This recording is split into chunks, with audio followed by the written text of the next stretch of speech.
I want y'all to say poetry good. Oh, you know me over here? I see you over here. I see you. She know me. Here we go. So we say poetry good. All the time. Oh, that was good. Oh, that was real good. Here we go. So we say poetry good. All the time. We say all the time. Poetry's good. We say poetry good. All the time. We say all the time. Poetry good. And so come with me as I take you on this journey to a place located on the eastern coast of the map, right between the northern and western hemisphere. You see, a place someone's called home. A place with a high cost of living and a high crime rate. You see, we call it the Garden State.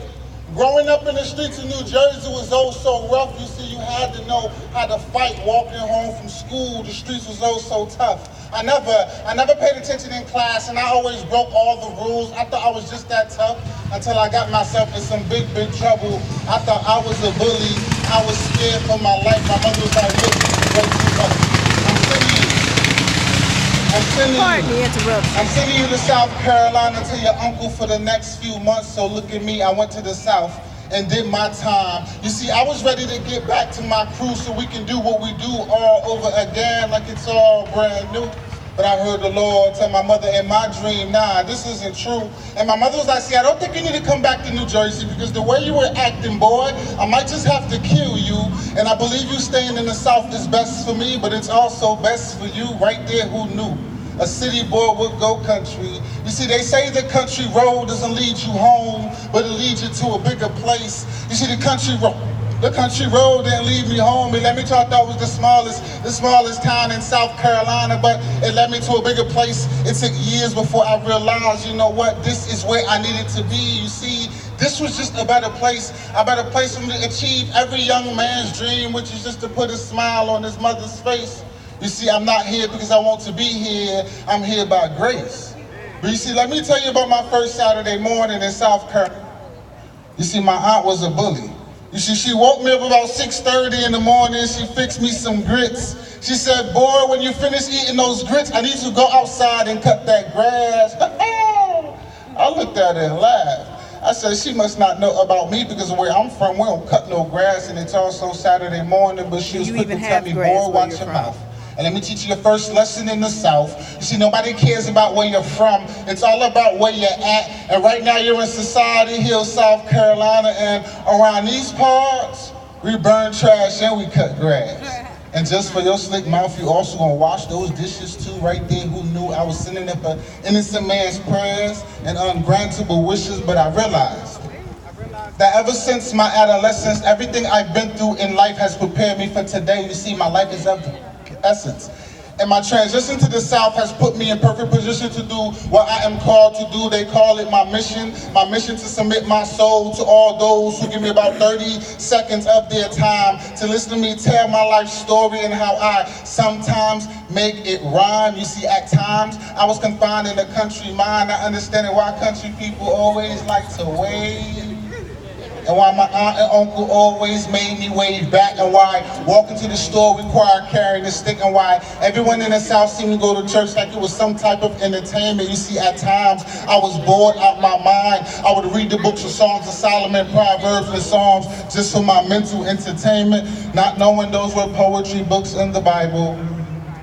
Now 17 years later, I'm just a walking poetry book trying to live by the Bible. And they call it the countryside of me. You see, the countryside of me has planted the seed in me, and the seed has grown to be a huge poetic oak tree, spitting concrete words of branches and beautiful metaphors and similes like leaves. This planted seed has been the key to my poetry. Poetry good? All the time. All the time? Poetry good. Hey, so I got this poem I wrote, and I just want y'all to repeat after me, all right, for this first little part, all right? It's saying this: I will not be a bully, and I will not be bullied.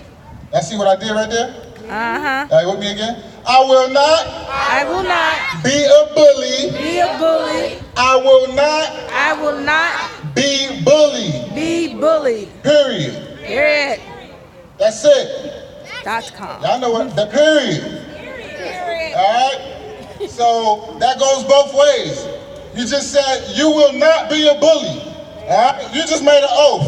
All my young people, you just said you will not be a bully, which is great. And you also won't allow anybody to what? Bully you.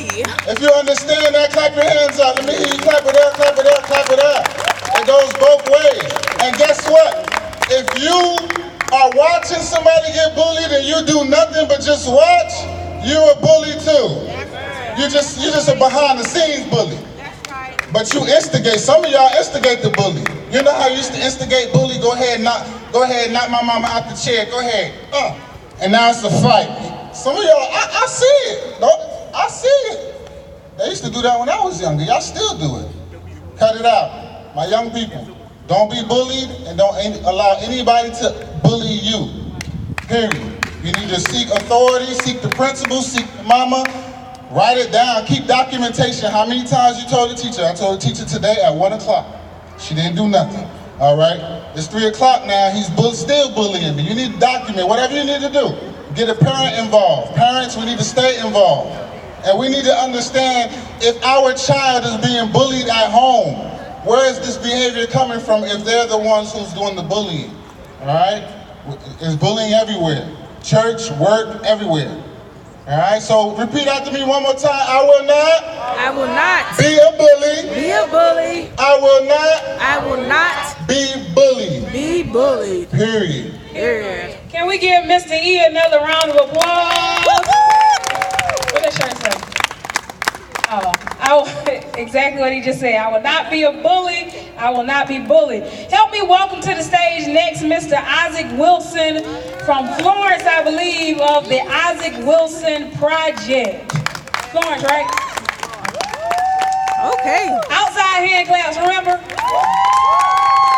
Yes, I'm from the big city of Florence. The big city. Okay, like she said, I'm Isaac of the Isaac Wilson Project, and what we do is we combat bullying in schools. So I'm on the government legal side of things. And so I go around to schools in the state and around the country to ensure that schools are following what the Department of Education says they need to be followed with bullying guidelines. And so here in South Carolina, in 2006, Mark Sanford signed the law that every school district, every school needs to have a conduct code of bullying. And so when they're not following that, people call me and I go and I sue school districts. And the reason we're suing school districts is because we need to save your children. And children are committing suicides at a high rate. And some of these teachers, I'm gonna say it, they don't care about your children. They don't care. They're there for 7.5 hours a day. They go home to their luxurious lives that they live. Some of them don't care about your children. But then you do have some that do care, and the principals aren't listening. They're filling out the complaint forms. They're making sure your child, calls you from the school, and yet the school isn't doing anything. So parents, for you, I need you going to the school, even if nothing's wrong. I need you just popping up at the school. That's what my mama did. Okay? Mm-hmm. Don't wait till something happens to now go out to the school. Pop up on your children. Believe them when they say they're being bullied. Like the young lady said, we have a lot of parents just tell you just to, hey, work it out. And we're no longer living in times where you can tell your children when I was. Nope. That was 30 years ago. You didn't have 20 years ago. Snapchat. You didn't have Instagram. You didn't have Facebook. It was just you and that kid. They bothered you today. You fought, you got it over with. Today, kids are taking knives and guns to school. And they're killing these babies. They're killing themselves. So we need you to take the proper precautions to save our children. Take them very seriously. Take every complaint very seriously. Okay? Also, don't go to the school causing havoc, okay? Parents, talking to you, don't go causing havoc, okay? Understand what bullying actually is, okay? It's okay to check into things and say, okay, hey, my daughter says she's been bothered. Can you tell me what's going on? Bullying is a repetitive thing. It happens over time, okay? It's not just a one-day offense. And I think we get calls up in that they was bullying me. Well, when did it start? It started today. Well, that's not necessarily bullying. He just bothered you today. He may not bother you tomorrow. But take that concern seriously. But don't go to the school acting all crazy, okay? Because we're embarrassing our children. Amen. Amen. Amen. I'm like a Baptist preacher. Amen. I like people to talk back to me, okay? So parents, we're not going to go act crazy, but we're going to take our kids' concerns real seriously, okay? And sometimes that's crazy. And when you go to the schools, like Jeffrey said, make sure that you are notating and documenting things that are happening. Because what these school districts are doing is saying, oh, well, she didn't come in and talk to us. And it begins to be your word versus theirs. Make them sign papers. Write up something yourself. Okay? Saying that you went to the school on January the 23rd at 9 a.m. Make them sign it. Make them prove that they haven't been doing anything. Because when it comes to schools and you best believe the school is going to law her up, and it's just going to be you by yourself on the other side, okay? So make sure you got the proper documentation. Well, we can use social media beans? too. Cool beans. Thank y'all. Woo! Can we give him another outside clap? Woo! So really quick, is Kids Scene here? I just hear crickets, right? Just making sure. So next we are going to bring to the stage two young ladies who are both youth authors. Okay?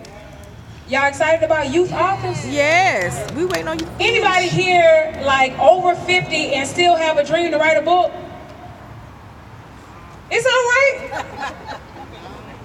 But these two young ladies, I want to say they are, I think they're both in elementary school.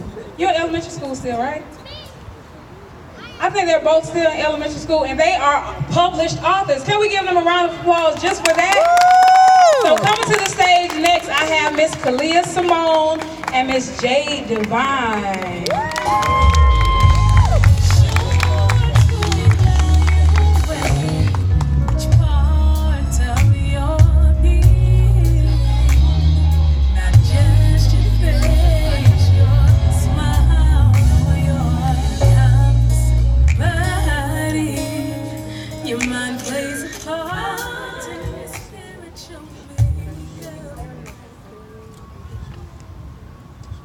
Good afternoon.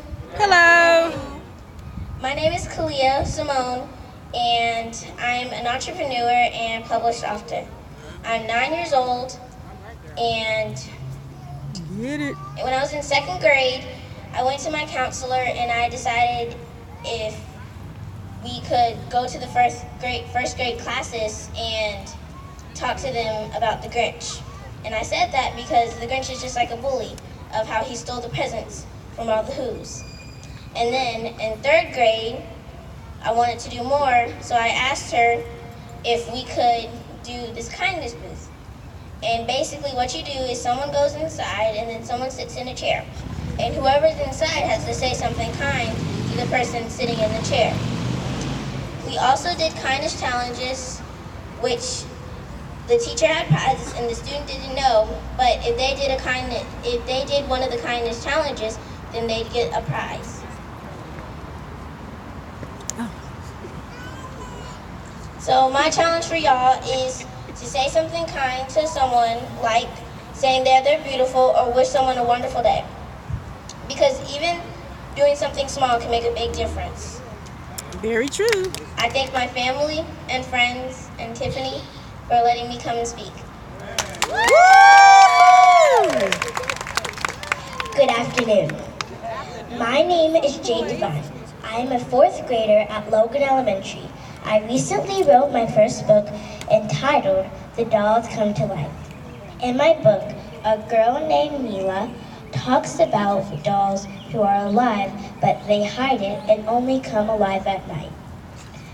Once Mila discovers the dolls are alive, she tells them not to hide and just be who they are. A lot of times people get bullied for being different.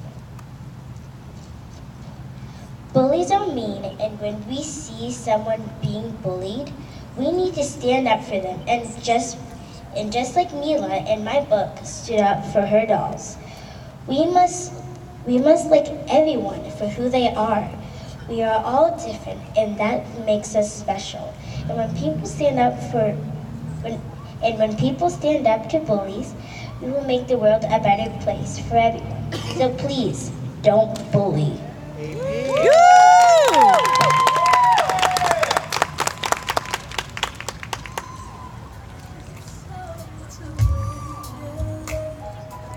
Can we give him another round of applause? Yeah! I gotta give him a bow. Gotta give him a bow. Yeah. Go ahead, go on, Bowler. Another round of applause, please. Yes! It takes a lot of courage to just stand in front of y'all. Okay, so coming to the stage next, I have Miss Crystal Gaines, who is the COO of the Girl Scouts, the local council, Midlands, Mountains to the Midlands. Can we give her a round of applause? Woo! Thank you, Tiffany. The first thing I'm going to do is address something very serious, and that is the fact that no, I do not have any cookies with me. I know that's what was on your mind. So how do Girl Scouts fit in this conversation about bullying? I'll first start by talking about our mission. Our mission is to build girls of courage, confidence, and character who make the world a better place. They're building courage to stand up for themselves, to stand up for others, to stand up for what they know is right. They're building the confidence to love themselves. They're building the character to be the type of girls who build each other up and don't tear each other down. Girl Scouts is a sisterhood, and it's unlike anything else. Even as adults, when we're interacting with each other as adult Girl Scouts, we often refer to each other as our sisters in scouting. And that's because when girls are part of Girl Scouts, when they're part of troops, they're forming these unique bonds because of our shared values, because of our relentless pursuit of the Girl Scout promise and law.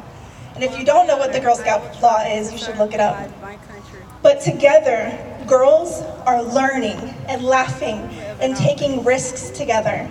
They're trying and failing and trying and succeeding together. They are taking trips. They may go to the park or the museum. They may go camping or whitewater rafting, or they may explore their state or their country or travel internationally together. They're meeting girls from other backgrounds that they probably wouldn't have otherwise had an opportunity to meet. They're getting an opportunity to share their ideas and opinions in a safe space, to learn what it looks and feels like to have healthy conversation and healthy debate about topics that are important for them. And I can't say all this without saying that all of this happens because we have amazing volunteers who pour themselves into our girls and make sure that they are preparing for a lifetime of leadership. And because of all of these, because of all these things that our girls do together, they have friends, they have sisters, they have a support system that is crucial when our girls begin to face the realities of bullying. As our girls begin to enter middle school and high school, we just heard from two young ladies earlier on how difficult that time period can be, and Girl Scouts provides that support system. Research shows that as girls enter middle school, their self-esteem starts to plummet. However, the Girl Scout Research Institute, which is a separate organization that studies Girl Scouts and their outcomes, shows over and over again that on average, when Girl Scouts enter middle school, their self-esteem is actually on the rise. Girl Scout Research Institute finds that there are 5 outcomes of Girl Scouts that are consistent. That girls have a strong sense of self, they have positive values, they have healthier relationships, they seek challenge, and they are problem solvers in their community. And research shows that Girl Scouts are happier and healthier and less likely to engage in problematic behavior or become victims. So hear me when I say that Girl Scouts are less likely to be bullies, and they are less likely to get bullied. So we can jump onto that t-shirt as well. When girls are in Girl Scouts, they feel accepted, they feel loved, they feel supported, they feel celebrated. And in a world where too often they're feeling the opposite of that, I can't think of a better place for them to be. So, if you have a girl in your life that you love and you care about, and she's of age of a Girl Scout, which is elementary through high school, you should consider giving her that opportunity to share in the Girl Scout sisterhood and to help make the world a better place. Thank you, Tiffany, for having us and for being a supporter yourself of Girl Scouts. Woo! Can we give Miss Crystal another round of applause? Woo! Coming to the stage. Y'all like how I say that? Come to the stage next. You ready, Miss Stephanie? Is Miss Stephanie Gibbs Winkler. She is also an author of the book, The Best Girlfriends Ever. And she has an event she wants to talk about, as well as the importance of friendships, because we're going to be what? Buddies. Buddies and not what? Bullies. I want to thank Miss Tiffany for giving me the opportunity to speak on my platform. I have watched Tiffany over the years. She is an amazing, inspiring young lady. Today I am here to talk about, again, my name is Stephanie Gibbs Winkler. I am an educator, artist, illustrator, radio host, preschool teacher. And I wrote my first children's book, The Best Girlfriends Ever, based on the story of my daughter Tiffany and her 3 best girlfriends. My daughter Tiffany was born with a rare neurological disorder called Rett syndrome, which affects girls. It's very rarely seen in boys, but affects 1 in 10,000 girls born. So after Tiffany passed away at the age of 14 in 2011, I was inspired to write my first children's book. My children's book is geared to teach SEL. As a preschool teacher, I have to take a lot of courses, and SEL talks about social emotional learning. In order for your children to grow up to be productive citizens, they need to learn compassion, empathy, problem solving, communications, and working together. And that's why I wrote The Best Girlfriends Ever. My daughter Tiffany was not able to walk